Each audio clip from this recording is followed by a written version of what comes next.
Ku ruhande rw'inama igira 29 y'abatambukanyi b'abakuru b'ibihugu vya Afrika bari mw'ishirahamwe rijejwe iterambere OPEDAD, naho nyene hari hategekanijwe amatora y'indongozi shasha y'ugo rwego.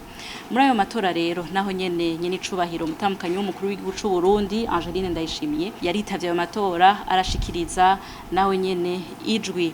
Aho rero muri ayo matora umutambukanyi w'umukuru w'igihugu ca Sierra Leone niwe yizewe kurongora uwo muryango ashigikiwe n'urwego nyobozi. Muri iyo nama kandi icubahiro umutambukanyi w'umukuru w'igihugu yitavye hari hategekanijwe no kwemeza ikirangamisi c'imigambi n'ibikorwa bigiye kurangurwa mu myaka 5 iri imbere kuva muri uyu mwaka wa 2025 gushika mu mwaka wa 2030.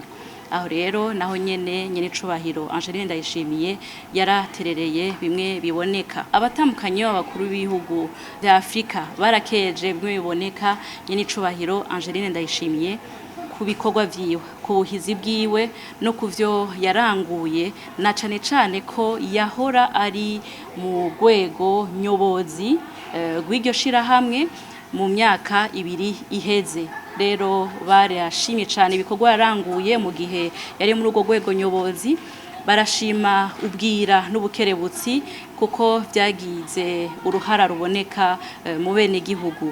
Muri iyo nama urwego rw'abatambukanyi b'abakuru b'ibihugu bihurikiye muri Afrika rujejwe iterambere rwarashikirije icubahiro Angeline Ndayishimiye umutambukanyi w'umukuru w'igihugu c'u Burundi indangabumenyi y'iteka ryo kumushimira ku bikorwa vyiza yakoze muri iyo myaka 2 yose, harimwo no gutegura ico kirangamisi bemeje ikirangamisi c'ibikorwa vy'imyaka 5 iri imbere. Twavuga rero yuko iyo nama izaniye inyungu nyinshi Uburundi, aho Burundi bwasubiye kwizegwa, aho abarundi basubiye kwizegwa, aho ibikorwa vy'abarundi bishimwa na Afrika bigashimwa n'abayobozi bose ku bisata bitandukanye.